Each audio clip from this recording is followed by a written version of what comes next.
तीन भुवन में सार, वीतराग विज्ञानता, शिव स्वरूप शिवकार, नमहु त्रियोग संहार के। पंच परमेष्ठी भगवान की जय। संत शिरोमणि आचार्य विद्यासागर जी महाराज की जय। आज से 6 ढाला की चौथी ढाल प्रारंभ हो रही है। हमने अभी तक 6 ढाला की 3 ढाल पढ़ी और उनका आनंद लिया। क्या पढ़ा हमने 3 ढालों में? पहली ढाल में हमने ये पढ़ा, अनादिकाल से हमारा संसार में जो भ्रमण हो रहा है ये किस प्रकार हो रहा है। क्या लिखा पंडित दौलत राम जी ने? अनादिकाल से तो हम निगोद में थे, निगोद से निकले, फिर त्रिंश में आए, त्रिंश में एक इंद्री से बनते बनते असैनी और सैनी पंचेंद्री बने, सैनी पंचेंद्री बने तो हमने कमज़ोर जीवों को मार मार के खाया। नतीजा क्या हुआ? हमें नरक में जाना पड़ा। 6 ढाला में बहुत सुंदर का वर्णन किया गया, इतना अच्छा वर्णन कि अगर पढ़े, ढंग से पढ़े ना तो डर लगाए। किसी संयोगवशात फिर नरक से निकले और मनुष्य बने, मनुष्य गति के दुखों का वर्णन पढ़ा। और देवगति में जो मिथ्या दृष्टि जीव अन्य के वैभव को देख देख के सारे जीवन भर जलता रहता है और मरने के बाद फिर एक इंद्री बनता है, वह सब दौलत राम जी ने पहली ढाल में बताया। दूसरी ढाल में ये बताया कि अनादिकाल से हमारा भ्रमण हो क्यों रहा है। तब उन्होंने बताया मिथ्या दर्शन, मिथ्या ज्ञान और मिथ्या चारित्र के कारण यह जीव कौन? मैं। अन्य पर मत लगाइए, अपने पर लगाइए। अनादिकाल से मैं मिथ्या दर्शन, मिथ्या ज्ञान, मिथ्या चारित्र के कारण इस संसार में भटक रहा हूँ। क्या होता है मिथ्या दर्शन? तो उन्होंने बताया 7 तत्व होते हैं, उन 7 तत्वों का मैंने श्रद्धान उल्टा रखा। कैसा रखा? शरीर को मैंने आत्मा समझा। कभी सुख दुख की सामग्री मिली तो मैंने अपने को सुखी दुखी माना। बुखार आ गया तो मैंने अपने को बुखार माना। कैंसर हो गया तो मैंने माना मुझे कैंसर हो गया। और जब मेरा जन्म या मरण हुआ तो मैंने ये माना कि मेरा जन्म मरण हुआ है, जबकि वास्तव में जन्म मरण तो शरीर का होता है, मेरा होता ही नहीं। मैं तो जानने देखने वाला आत्मा हूँ। जीव तत्व का विपरीत श्रद्धान बताया। इसको हमें अच्छी तरह समझ के अपने जीवन को बदलना है। 6 ढाला केवल टीवी पे देखने की चीज़ नहीं, 6 ढाला पढ़ के, समझ के और जीवन में उतारने की चीज़ है। इसकी एक एक ढाल बड़ी कीमती है। बड़े बड़े विद्वानों ने कहा है ये 6 ढाला नहीं, ये तो छोटा समय सार है। और ये तो आप सब लोगों को जवानी याद होना चाहिए। कभी भी बैठे, गाड़ी में जा रहे हैं, बस में जा रहे हैं, 6 ढाले का निरंतर चिंतन रखना चाहिए। जब इतना अच्छा ग्रंथ है तो इसे याद क्यों नहीं किया जाए। जीव तत्व के विपरीत श्रद्धान के बाद अजीव तत्व का विपरीत श्रद्धान बताया। मैं उत्पन्न होता हूँ, मेरा शरीर उत्पन्न होता है, मैं मानता हूँ मैं जन्म में पैदा हुआ। मरता शरीर है, नष्ट शरीर होता है, मैं मानता हूँ मेरा मरण हो रहा है। ये अजीब तत्व का विपरीत श्रद्धान। इसी तरह आश्रव, बंध, संवर, निर्जरा और मोक्ष, इन सब के विपरीत श्रद्धान की चर्चा इसमें की गई और स्पष्ट बताया आश्रव और बंध ये 2 छोड़ने वाले हैं, संवर और निर्जरा ग्रहण करने योग्य हैं और मोक्ष प्राप्त करने योग्य है, परंतु यह अपना श्रद्धान उल्टा रखता है। संवर के कारणों में इसको आनंद नहीं आता, अपनी इच्छाओं को नहीं रोकता, मोक्ष को समझता ही नहीं, सात तत्वों का विपरीत श्रद्धान रखा मैंने, ये हुआ मिथ्या दर्शन। और मिथ्या दर्शन की मुख्य बात बहुत अच्छी छेड़ाला में बताई, मैंने अनादिकाल से सच्चे देव, सच्चे शास्त्र, सच्चे गुरु को नहीं पहचाना। सच्चे देव की पहचान क्या है? जो वीतराग हो, सर्वज्ञ हो, हितोपदेशी हो। लेकिन मैंने उनकी मान्यता तो नहीं मानी, लेकिन उनकी बजाय में अन्य देवी देवताओं को पूजने और मानने के चक्कर में लगा रहा।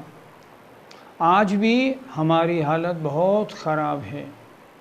हम सब लोग अन्य देवी देवताओं की पूजा में, आराधना में, आरती करने में लगे हुए हैं। आज सारे देश की हालत बहुत ख़राब है। हमें बदलना है।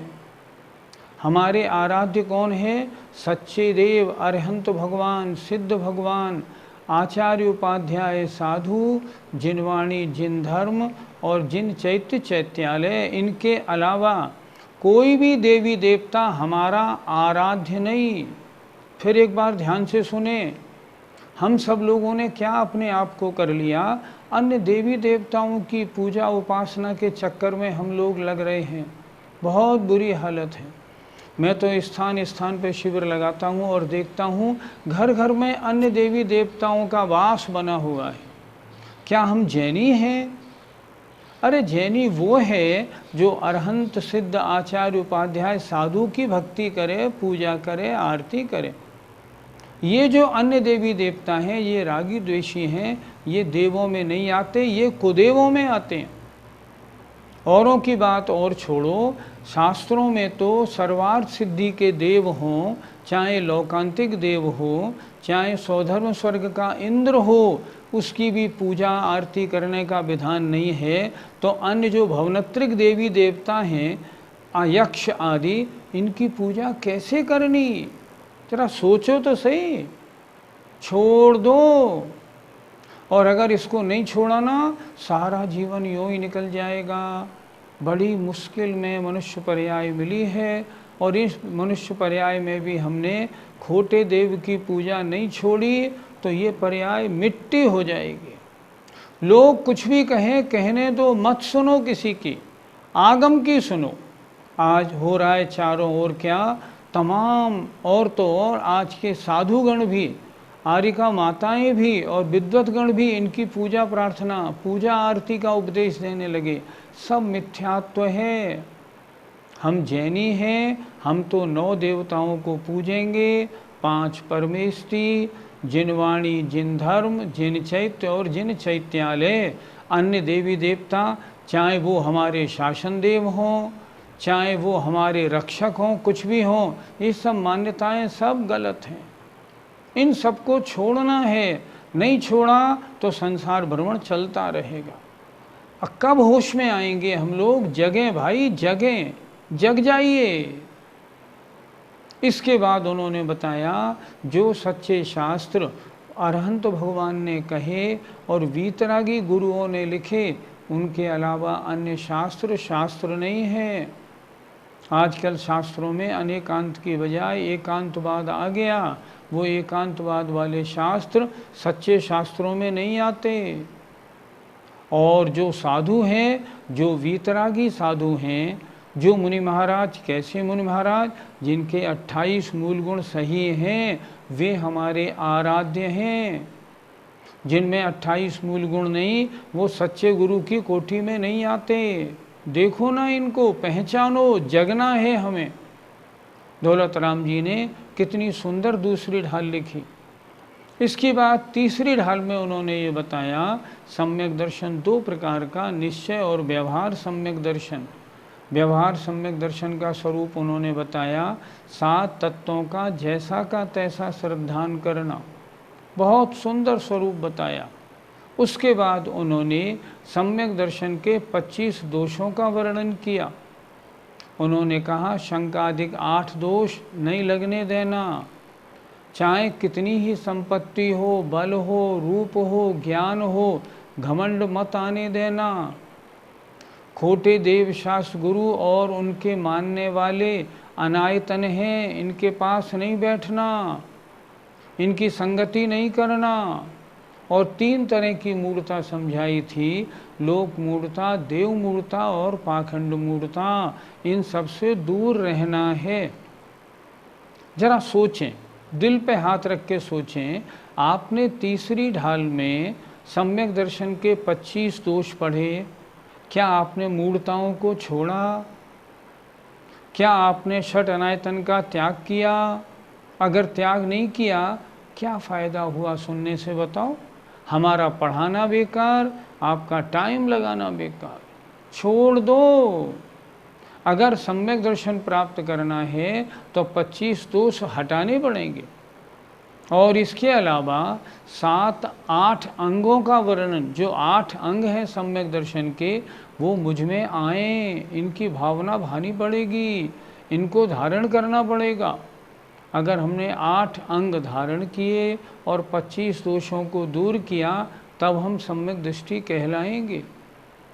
और क्या लिखा दौलत राम जी ने, कितना स्पष्ट लिखा, दोष रहित गुण सहित सुधीजे सम्यक दर्श सजे है, चरित मोह बस लेस न संयम पैसुरनाथ जजे हैं। अगर सम्यक दर्शन प्राप्त हो गया तो देवता भी फिर सम्मान करते हैं उस सम्यक दृष्टि का। क्यों? सम्यक दर्शन का प्राप्त होना मुश्किल है।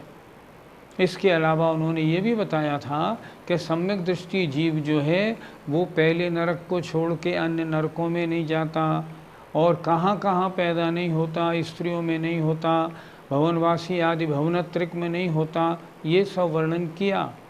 और सबसे अंत में तीसरे ढाल में बताया था, मोक्ष महल की पहली सीढ़ी सम्यक दर्शन है।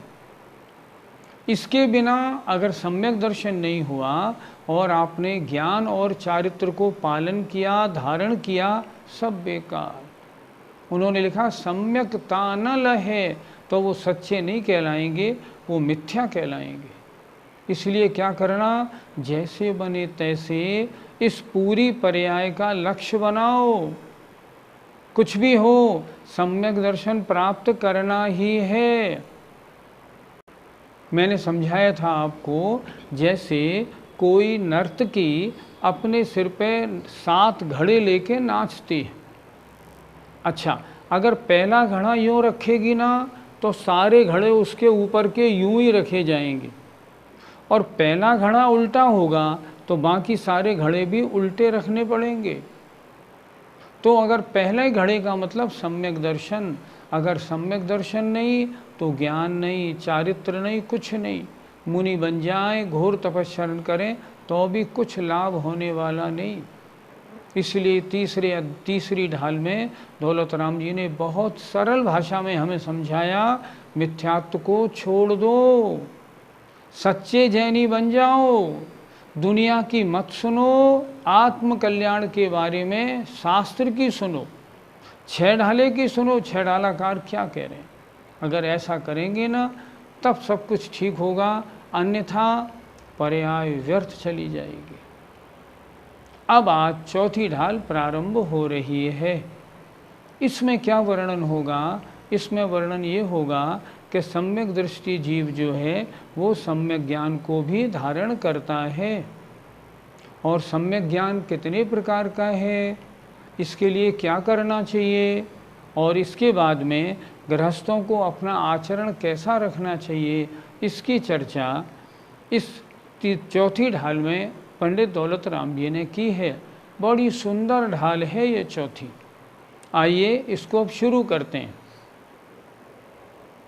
सम्यक श्रद्धा धारे पुनि सेवहु सम्यक ज्ञान, सम्यक श्रद्धा धारि पुनि सेवहु सम्यक ज्ञान, स्वपर अर्थ बहु धर्म जुत जो प्रगटावन भान, स्वपर अर्थ बहु धर्म जुत जो प्रगटावन भान। बोलिए, सम्यक श्रद्धा धारि पुनि सेवहु सम्यक ज्ञान, स्वपर अर्थ बहु धर्म युत जो प्रगटावन भान। आइए अब इसके एक एक शब्द का अर्थ देखते हैं। सम्यक श्रद्धा धार्य पुनि। सम्यक माने सच्ची, श्रद्धा माने विश्वास, प्रतीति, आस्था। सम्यक श्रद्धा का मतलब सम्यक दर्शन, धार्य धारण करके, पुनि माने फिर, सम्यक ज्ञान की सेवा करो, अर्थात सम्यक ज्ञान प्राप्त करने का प्रयत्न करना चाहिए। फिर एक बार देखें, सम्यक दर्शन धारण करके, फिर, पुनि माने फिर, से बहु सम्यक ज्ञान, सम्यक ज्ञान की सेवा करो, सम्यक ज्ञान प्राप्ति का प्रयत्न करो।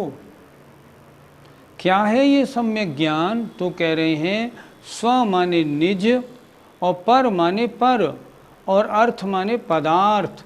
जो निज और पर पदार्थों को, स्वपर अर्थ, अर्थ माने पदार्थ, स्व माने मेरा क्या है, पर माने मुझसे भिन्न क्या पदार्थ हैं। निज और पर पदार्थों को जो बहुत धर्मों से सहित, बहुत धर्मों से सहित का मतलब अनेकांत रूप से, एकांत रूप से नहीं, अनेकांत रूप से प्रगटावन बताने के लिए, ज्ञान कराने के लिए, भान माने सूर्य के समान है।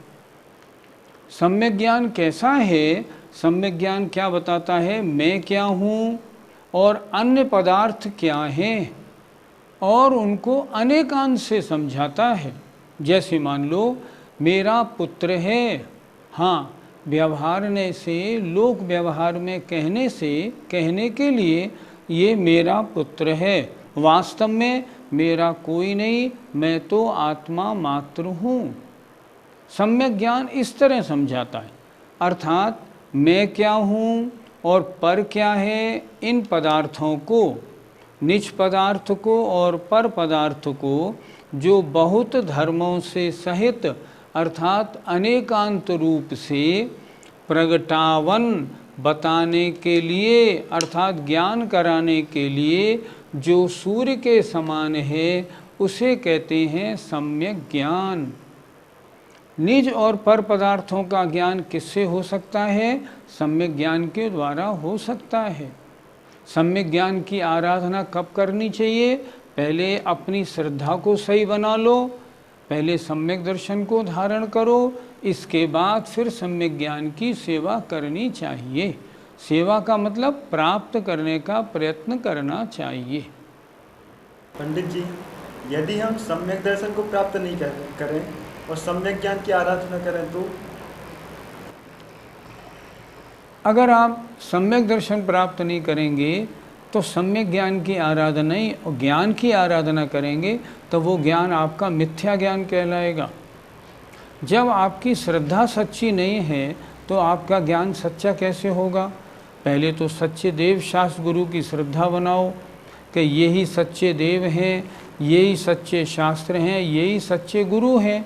जब ये श्रद्धा होगी तब आपका ज्ञान सम्यक ज्ञान माना जाएगा, अन्यथा मिथ्या ज्ञान। सम्यक साथे ज्ञान होय पे भिन्न आराधो, लक्षण श्रद्धा जान दो में भेद अबाधो, सम्यक कारण जान ज्ञान का रज है सोई, युगपत होते हो प्रकाश दीपक ते होई। सम्यक साथे, सम्यक दर्शन के साथ ज्ञान होता है, लेकिन फिर भी, पे माने फिर भी, इसको भिन्न माने अलग, आराधो समझना चाहिए। सम्यक दर्शन और सम्यक ज्ञान एक साथ होते हैं, फिर भी हैं दोनों अलग अलग। सम्यक दर्शन का मतलब है सच्ची श्रद्धा और सम्यक ज्ञान का मतलब है सच्चा ज्ञान। दोनों अलग अलग हैं। इनकी परिभाषा क्या है? देखो, लक्षण इन दोनों के, सम्यक दर्शन और सम्यक ज्ञान के लक्षण क्या हैं? सम्यक दर्शन का लक्षण है श्रद्धा, सात तत्व पर, सच्चे देव शास्त्र गुरु पर सच्ची श्रद्धा करना, और जान माने इनको सच्चा सच्चा जानना, पहचानना। ये इन दोनों के लक्षण अलग अलग।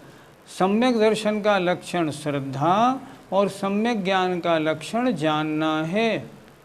दुहु में, इन दोनों में भेद उचित है, अबाधो, कोई बाधा नहीं है। मतलब इन दोनों को भेद मानने में, इन दोनों को अलग अलग मानने में कोई बाधा नहीं, अर्थात उचित है। उचित क्यों है? क्योंकि दोनों के लक्षण अलग अलग हैं। सम्यक दर्शन का लक्षण है श्रद्धा, सम्यक ज्ञान का लक्षण है सच्चा जानना। इसलिए इन दोनों में भेद माने भिन्नपना है और वह उचित है, उसमें बाधा नहीं है। और भी आगे बता रहे हैं, सम्यक कारण जान, सम्यक दर्शन को कारण जानो। सम्यक दर्शन कारण है और ज्ञान कारज है सोई, और वह ज्ञान, सम्यक ज्ञान जो है वो कार्य है।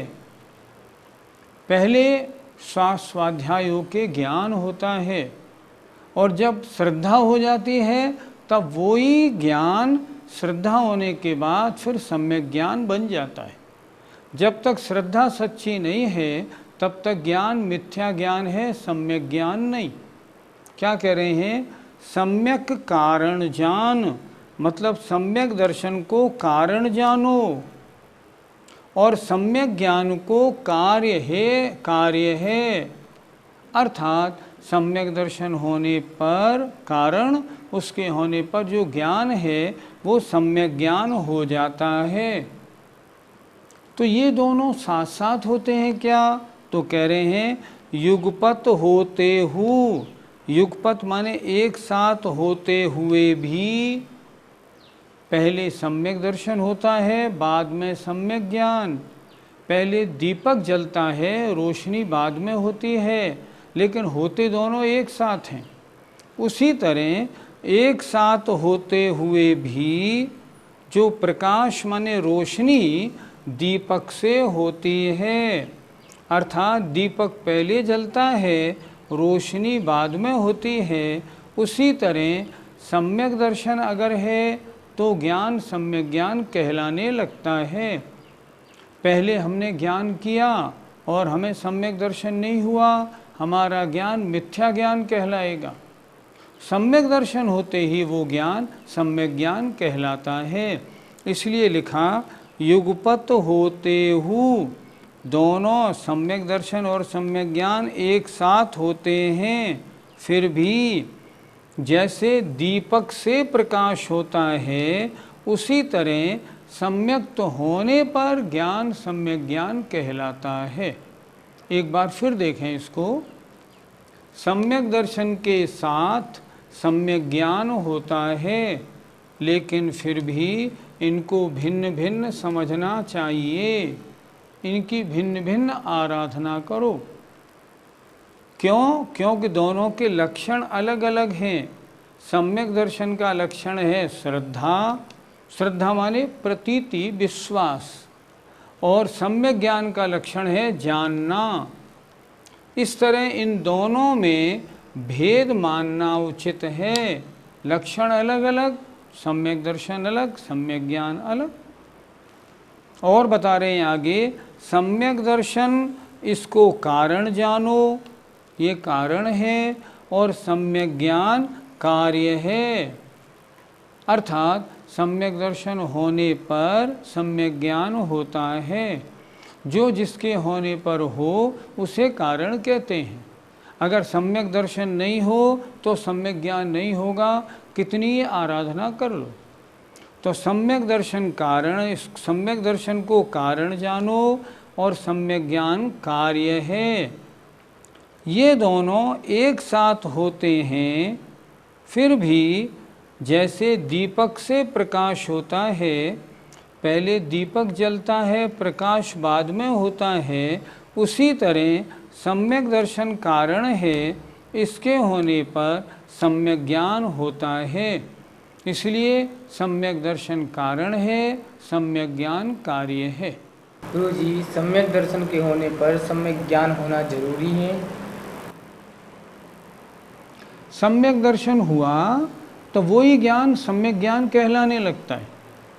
जैसे किसी ने शास्त्रों का स्वाध्याय किया लेकिन उसे श्रद्धा नहीं है, तो उसका शास्त्र ज्ञान मिथ्या ज्ञान कहलाएगा।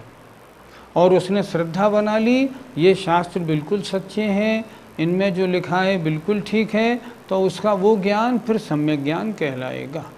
इसलिए सम्यक दर्शन होने पर ज्ञान थोड़ा हो या बहुत, त्रिंश हो या नारकी, उसका ज्ञान सम्यक ज्ञान कहलाएगा।